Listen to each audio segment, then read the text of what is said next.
धरती हो शेर के इलाका, कहीं भी जाके तू कली हा पता। वीरन के धरती हो शेर के इलाका, कहीं भी जाके तू कली हा पता। राखी सब का से अलगे पहचान हो रंगदार, जिला गाजीपुर हो। माथे पगड़ी हाथे पिस्टल पे गुमान हो रंगदार, जिला गाजीपुर हो।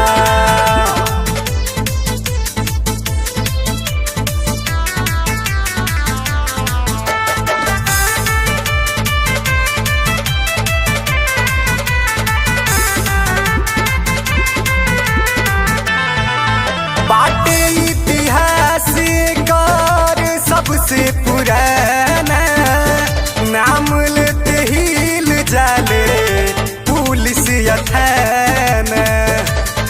जिला के आगे ना टिक पैबो। बाटे इतिहास कर सबसे पुराना, नाम लेते हिल जाले पुलिस या थाना। सबसे ज्यादा जिला के जवान हो रंगदार, जिला गाजीपुर हो। माथे पगड़ी हाथे पिस्टल पे गुमान हो रंगदार, जिला गाजीपुर हो।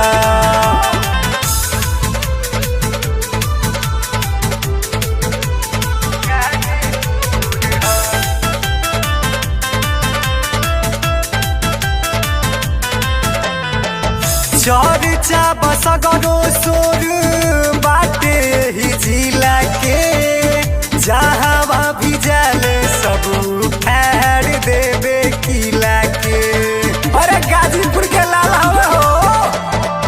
चर्चा बसगरो सोर बाटे ही जिला के, जहाँ भी जाले सब फाड़ देवे किला के। कि जब चाहे गिरावे सरकार हो रंगदार, जिला गाजीपुर हो। माथे पगड़ी हाथे पिस्टल पे गुमान हो रंगदार, जिला गाजीपुर हो।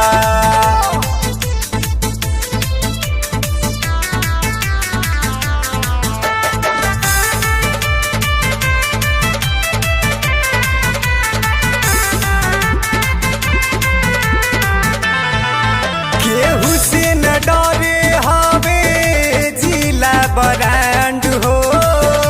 रोज रोज होला ही नया नया कांड हो।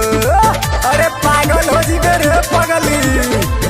केहू से न डरे हवे जिला ब्रांड हो।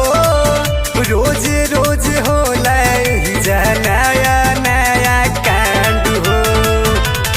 मोनू करतारे करे बखान हो रंगदार, जिला गाजीपुर हो। माथे पगड़ी हाथे पिस्टल पे गुमान हो रंगदार, जिला गाजीपुर हो। अरे यूपी 61 नाम ही काफी है।